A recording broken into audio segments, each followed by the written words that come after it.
Okay, so we have this standard deviation. We know that our standard deviation is 2.26, and we want to compare our result with some other company.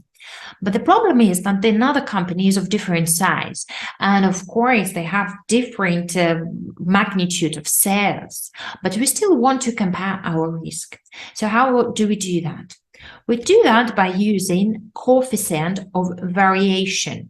And this measures the relative size of the risk for projects that have very different standard deviations. And it's going to be calculated at that standard deviation, which is sigma here in the formula, divided by mean. Okay, so how do we calculate that? Let us have an example. So we have another company and they have these sales during the day. And of course, it's higher than what we have. And the mean that they have is going to be calculated as 200 by 5 because there are 5 instances, so it's 40. So let us calculate x minus the mean value. So 40 minus 40 equals 0. 45 minus 40 equals 5. 35 minus 40 equals minus 5. And then 50 minus 40 equals 10. And 30 minus 40 equals minus 10. Okay.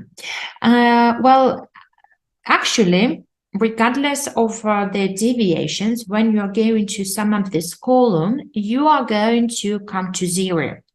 Why is that? Well, let's have a look at this mathematically. In our equation, the first value that we have, this first part of the equation, is this column, which is 200, right? And the second part of the equation, which we are going to subtract, is mean. And as we subtract this average amount 5 times, so the number of instances this average amount is represented here, that basically we get a total result. So basically we are going to subtract 200 from 200 and we're going to get 0. So for each and every equation it's going to be 0. That's why we need to take it into second power. So taking that to the second power, it's going to be 2 here, 25, 25, 100, 100. Okay, so what is going to be the total? The total seems to be 250. Not bad. Now let's calculate the standard deviation. And the standard deviation is going to be the square root of 250 divided by the number of instances, so by 5, so square root of 50. And what is that? That is 7.07. Of course, it is better than what the previous company has. So to compare the result, what we need to do, for the first company, we are going to take their standard deviation and divide it by mean, and the mean there was 10. So it's going to be, it's going to be 22.6%. And what's going to be here?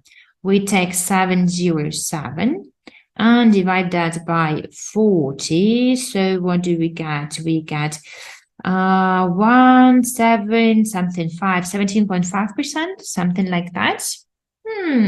Look, so here the deviation is actually smaller. Oh, that's great. So this means that this company, even though the deviation is much higher than ours, well, actually, this deviation, this coefficient variation is smaller, so the company is less riskier than the one in the previous example. And that's why we need this coefficient for.